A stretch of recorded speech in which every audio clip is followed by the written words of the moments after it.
Assalamualaikum warahmatullahi wabarakatuh. Salam sejahtera untuk kita semua. Dan hari ini akan kita lanjutkan materi kita tentang kompetensi organisasi. Yang kemarin kita sudah membahas tentang kompetensi individu, kemudian kompetensi tim. Nah, sekarang kita akan bahas tentang kompetensi organisasi.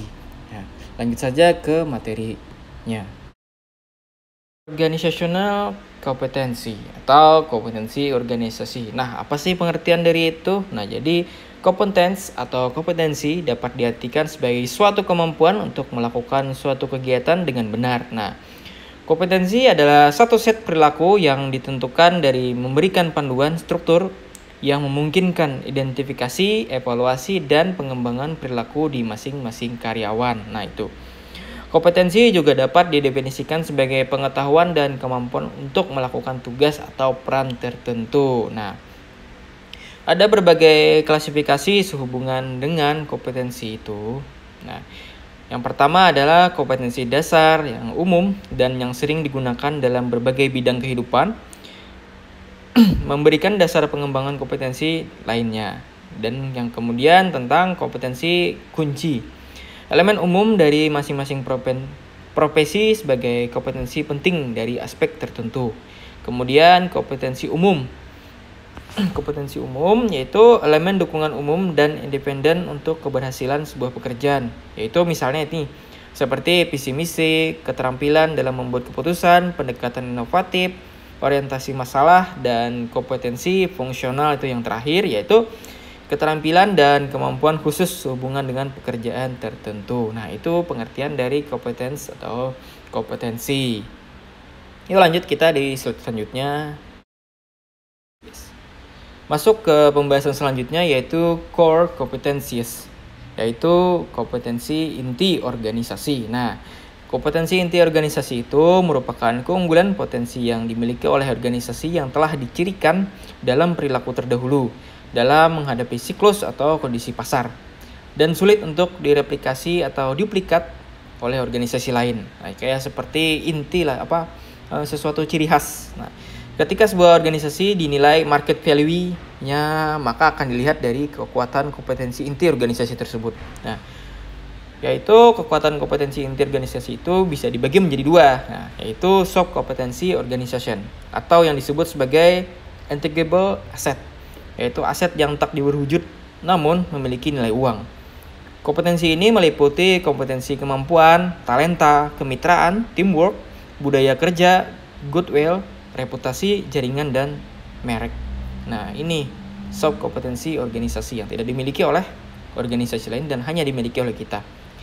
Kemudian yang kedua adalah hard competence organization atau yang disebut sebagai tangible asset, yaitu aset berwujud yang dapat langsung dilihat dan juga dinilai uang. Kompetensi ini merupakan satu kompetensi yang berhubungan dengan sistem yang dimiliki yaitu infrastruktur, gedung, aset, jumlah modal, jumlah pabrik, jumlah mesin, teknologi yang digunakan, dan lain-lain. Nah, ini core kompetensi. Jadi setiap organisasi itu punya ciri khas yang tidak dimiliki oleh orang lain. Seperti aset tadi kan, aset-aset yang gedung itu kan hanya dimiliki kita. Orang tidak punya, kecuali orang punya saham sih di tempat kita, seperti itu. Nah, perspektif dinamis yang akan kita bahas yaitu adalah konsep kapabilitas dinamis. Nah, didefinisikan sebagai kemampuan untuk mengintegrasi, membangun, dan merekonfigurasi kompetensi internal dan eksternal untuk menghadapi perubahan lingkungan yang cepat. Nah, itu ada 3 komponen, yaitu adaptive capabilities, kemudian absorptive capabilities, dan innovative capabilities. Itu yang pertama adalah adaptive capabilities, adalah kemampuan untuk mengidentifikasi dan mengapresiasi peluang yang muncul dari pasar. Yaitu diukur dari kemampuan untuk merespon peluang, memonitor pasar, pelanggan, dan persaingan, serta mengalokasikan sumber daya untuk kegiatan pemasaran. Itu yang kedua adalah observative capabilities. Itu didefinisikan sebagai kemampuan untuk mengevaluasi dan menggunakan pengetahuan dari luar organisasi. Yaitu diukur dari intensitas kegiatan penelitian dan pengembangan. sering tercermin dalam inovasi perusahaan dan kemampuan dalam memanfaatkan pengetahuan baru dan penting untuk kegiatan inovatif perusahaan. Kemudian yang terakhir adalah innovative capabilities. Itu definisikan sebagai kemampuan untuk mengembangkan produk atau pasar baru. Nah, yaitu seperangkat keahlian yang digunakan untuk perusahaan dalam memformulasikan dan mengimplementasikan suatu strategi inovasi yang melibatkan kreasi, ekstensi, dan modifikasi dari semua sumber daya yang digunakan untuk inovasi. Nah, ini diukur dari jumlah inovasi produk atau jasa, inovasi proses, dan solusi permasalahan yang baru. Nah, itu kapabilitas dinamis. Ya, kita lanjut ke pembahasan selanjutnya. Masuk ke pembahasan terakhir, yaitu konsep PDCA dalam kompetensi organisasi, yaitu teknik plan, do, check, and act. Nah, ini merupakan suatu metode untuk melakukan perbaikan proses secara kontinu atau berkelanjutan. Teknik ini merupakan sebuah siklus yang diperoleh oleh Edward Deming, itu di tahun 1900 sampai 1993. Yang sering dianggap sebagai bapak pengendalian kualitas modern, sehingga sering juga disebut dengan siklus Deming. Siklus PDCA adalah suatu proses pemecahan masalah 4 langkah yang umum digunakan dalam pengendalian kualitas.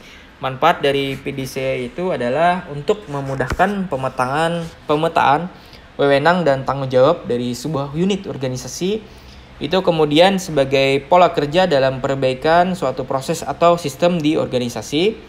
Kemudian untuk menyelesaikan dan mengendalikan suatu permasalahan dengan pola yang runtun dan sistematis. Kemudian untuk kegiatan continuous improvement dalam rangka memperpendek alur kerja. Yaitu yang terakhir adalah menghapuskan pemborosan di tempat kerja dan meningkatkan produktivitas. Nah, pengembangan konsep PDCA dalam organisasi itu adalah yang kita bahas yang pertama adalah plan. Mengidentifikasi dan menganalisis masalah. Jadi pada tahap ini Anda harus menggunakan beberapa tool yang berguna seperti drill down, cause and effect diagram, dan 5 why untuk membantu Anda menemukan akar dari permasalahan. Setelah Anda berhasil mengidentifikasi, Anda dapat memetakan proses tersebut. Selanjutnya Anda dapat mengembangkan semua informasi lain yang diperlukan untuk membantu Anda dalam mengeluarkan solusi. Itu artinya mengidentifikasi itu dan menganalisis sebuah masalah. Jadi ketika ada masalah, kita lakukan planning dulu. Kemudian do. Yang kedua, mengembangkan dan menguji solusi yang berpotensi. Nah, fase ini memiliki beberapa aktivitas, diantaranya adalah mengeluarkan solusi yang memungkinkan, memilih solusi yang terbaik, atau dapat menggunakan teknik impact analysis. Kemudian mengimplementasikan solusi sementara pada contoh kasus berskala kecil terdahulu. Itu trial atau percobaan. Pada tahap ini tindakan Anda belum terimplementasi secara penuh. Implementasi dimaksud terjadi pada tahap act, tahap terakhir. Kemudian masuk ke tahap check. Mengukur beberapa efektif pengujian solusi sebelumnya dan menganalisis apakah langkah tersebut dapat ditingkatkan. Pada fase ini, Anda akan mengukur beberapa efektif solusi sementara yang telah Anda buat. Lalu, Anda dapat mengumpulkan informasi dari segala pihak yang terkait untuk bersama-sama membuat agar solusi tersebut lebih baik lagi. Jika masih belum terlihat hasil yang jelas, Anda dapat mencoba untuk mengulangi tahap do untuk mengambil atau kembali melakukan cek ulang. Setelah Anda puas dengan apa yang telah Anda capai, maka Anda dapat menuju ke tahap berikutnya, yaitu final. Tahap selanjutnya itu act. Mengimplementasikan solusi yang telah ditingkatkan secara menyeluruh. Jadi sekarang Anda dapat mengimplementasikan solusi Anda secara menyeluruh, namun menggunakan PDCA tidak hanya sampai di sini saja. Jika Anda menggunakan PDCA sebagai bentuk inisiasi dari peningkatan berkelanjutan, maka Anda dapat mengulangi siklus ini dengan kembali pada tahap awal, yaitu plan, dan mengulang semua tahap ini secara berurutan agar sistem yang Anda capai kestabilan dan mengalami peningkatan secara terus-menerus. Nah, jadi di 4 tahap ini, yang pertama yaitu plan, kemudian do, check, dan act. Nah, ini berkelanjutan nih, bersiklus. Jadi plan itu kan kita merencanakan dulu, do itu kita melakukan, check itu kita mencek apakah yang kita lakukan itu benar ataukah salah. Kalau misalnya salah kan kita akan kembali lagi ke do. Kalau hanya benar kita akan melakukan ke act, itu tahap akhir. Nah, seperti itu. Ini plannya itu kata orang itu lingkaran setan, itu tidak ada ujungnya, akhirnya tidak ada. Kita kembali terus itu untuk apa? Untuk meningkatkan kualitas dari organisasi kita tersebut. Nah, itu yaitu kompetensi organisasi yang kita bahas ini. Nah, sampai di sini dulu pembahasan kita tentang human capital, organizational competence. Terima kasih banyak bagi kalian yang sudah menyimak materi hari ini. Semoga minggu depan akan kita lanjutkan ke materi baru. Wabillahi taufiq wal hidayah. Wassalamualaikum warahmatullahi wabarakatuh. Salam sejahtera untuk kita semua.